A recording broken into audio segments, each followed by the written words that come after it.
Salut Greg, ça va? Salut, oui, ça va bien, ouais. Alors, météo cette semaine, ça a donné quoi? Eh bien écoute, très peu de précipitations, 5-10 mm dans les grandes rousses maximum, ailleurs pas grand chose. Et puis par contre du vent surtout en début de semaine, dimanche, lundi, et bien marqué dans le secteur vers Val Thorens, du vent de sud-est. Ok, Jusqu'à température? Température, elle monte un petit peu. Par exemple à Bonneval-sur-Arc, on est passé de moins 2,8 la semaine dernière en moyenne sur la semaine à moins 1,7 cette semaine. Donc voilà, ça monte un petit peu. Ok. Et au niveau avalanche, qu'est-ce qui s'est passé cette semaine? Avalanche très active cette semaine, une semaine pas courante avec des vendredis des avalanches accidentelles signalées dans les Aravis, dans le Queyras. Ouais. Et puis grosse frayeur sur Val-Fréjus samedi avec toute une combe qui n'était pas partie depuis 40 ans avec cette ampleur-là qui est descendue. L'accident de Tignes, malheureusement dramatique, que tout le monde connaît. Et puis ça continue.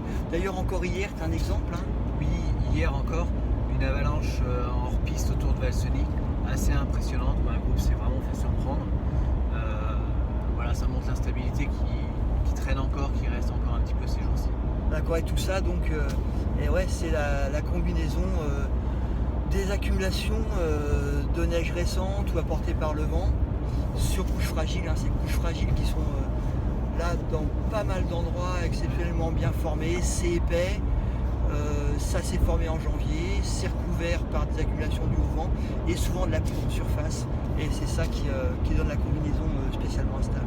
D'accord. Et maintenant au niveau météo, ça devrait être plus calme en tout cas.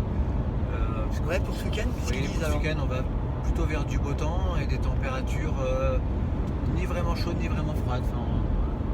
Probablement un bon rangel la nuit.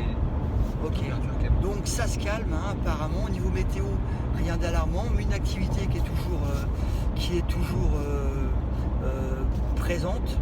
Et alors les précautions, c'est se méfier du plus de 30 degrés, spécialement quand même où c'est accumulé récemment, c'est toujours de la poudre. Et puis qu'est-ce qu'il y a en dessous? Comment on peut savoir? C'est sonder au bâton, sonder, explorer. Si sous la poudre c'est un peu plus dur, on pousse encore un peu. Et si jamais ça s'effondre en dessous, c'est le signe absolument quand même marquant à prendre en compte qu'il y a une instabilité potentielle toujours dans ces vents à plus de 30. Voilà, on fait gaffe et puis on essaie de faire du bon ski quand même. Très bien. Ça marche. Ciao.